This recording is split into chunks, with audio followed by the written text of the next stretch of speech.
Iran Israel war में हर रोज news आती है, अली खमैनी को मार दिया गया है, major general Abdul Rahman Musavi को मार दिया गया है, जनरल अजीज को मार दिया गया है।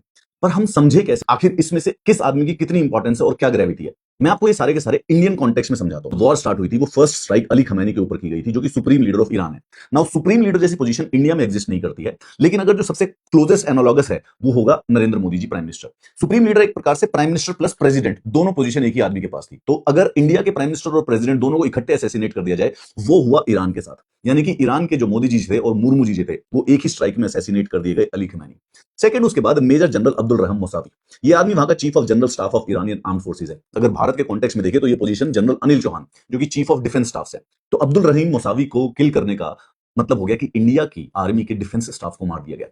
उसके बाद नंबर आया मेजर जनरल मोहम्मद पकौर का, ये कमांडर था इस्लामिक रेवोल्यूशनरी गार्ड कॉर्प का। नाउ इंडिया में इस्लामिक रेवोल्यूशनरी गार्ड कॉर्प के एनालॉगस कोई ऑर्गेनाइजेशन या सिक्योरिटी फोर्स एग्जिस्ट नहीं करता है, पर क्लोजेस्ट अगर हम देखें तो हम इसको आर्मी से लगा सकते हैं। तो इंडिया के जो जनरल उपेंद्र देवी, जो कि इंडिया के आर्मी के चीफ है, एक प्रकार से ये आदमी ईरान की आर्मी का चीफ था। इसका मारा जाना मतलब कि इंडिया की आर्मी चीफ, ये ईरान के आर्मी चीफ को मार दिया गया। उसके बाद नंबर आता है ब्रिगेडियर जनरल अजीज नसीर जदे का। यह आदमी मिनिस्टर ऑफ डिफेंस था एंड आर्म फोर्सेज लॉजिस्टिक।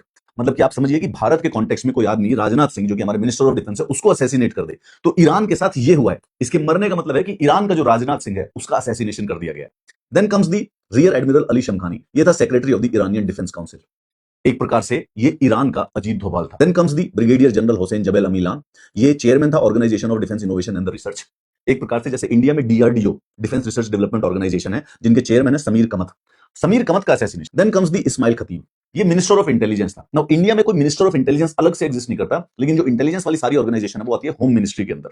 तो हम जो क्लोजेस्ट एनालॉगस है वो ये देख सकते हैं कि ये ईरान का अमित शाह था। देन आता है ब्रिगेडियर जनरल घोलमरजा सोलामनी, ये commander of the paramilitary buses forces. जैसे इंडिया में जो सेंट्रल रिजर्व पुलिस फोर्सेज होते हैं, उनके जो डायरेक्टर जनरल हैं ज्ञानेंद्र प्रताप सिंह। तो एक प्रकार से ये ईरान का ज्ञानेंद्र प्रताप सिंह, या फिर ईरान की सेंट्रल रिजर्व पुलिस फोर्सेज का जो सबसे बड़ा हेड होता है, वो था। इसका असैसिनेशन के बाद ब्रिगेडियर जनरल अली लारीजानी, ये है secretary of the supreme national security council. ये भी अजीत डोभाल के एनालॉगस वाला ही काम करता है। सुप्रीम लीडर खत्म है, आर्म फोर्सेज का हेड खत्म है, रेवोल्यूशनरी गार्ड का मतलब कि एक प्रकार से इंटरनल फोर्सेस का, इंटेलिजेंस का यानी कि जैसे रॉ का जो आदमी है वो खत्म है। उसके बाद पैरामिलिट्री फोर्सेस यानी कि सेंट्रल रिजर्व पुलिस फोर्सेस का जो हेड है वो भी खत्म कर दिया गया है। और एसपीएनडी यानी कि डीआरडीओ, एक प्रकार से जो डिफेंस की रिसर्च डेवलपमेंट करता है, ये सारी की सारी जो सीनियर लीडरशिप है उसको मार दिया। शायद ग्रेविटी समझ सकेंगे कि ईरान के प्राइम मिनिस्टर और प्रेसिडेंट खत्म हो चुके हैं, ईरान के जो चीफ ऑफ डिफेंस स्टाफ है, ईरान का जो चीफ ऑफ आर्मी स्टाफ है, ईरान का मिनिस्टर ऑफ डिफेंस, ईरान का नेशनल सिक्योरिटी एडवाइजर, ईरान का डीआरडीओ का चेयरमैन, ईरान का होम मिनिस्टर, ईरान का सीआरपीएफ का जो डायरेक्टर जनरल है, उन्हें ईरान की पूरी जो सीनियर लीडरशिप है, पूरे के पूरे स्ट्रक्चर की जो सीनियर लीडरशिप, जो सारे के सारे हेड थे, उनको असैसिनेट कर दिया।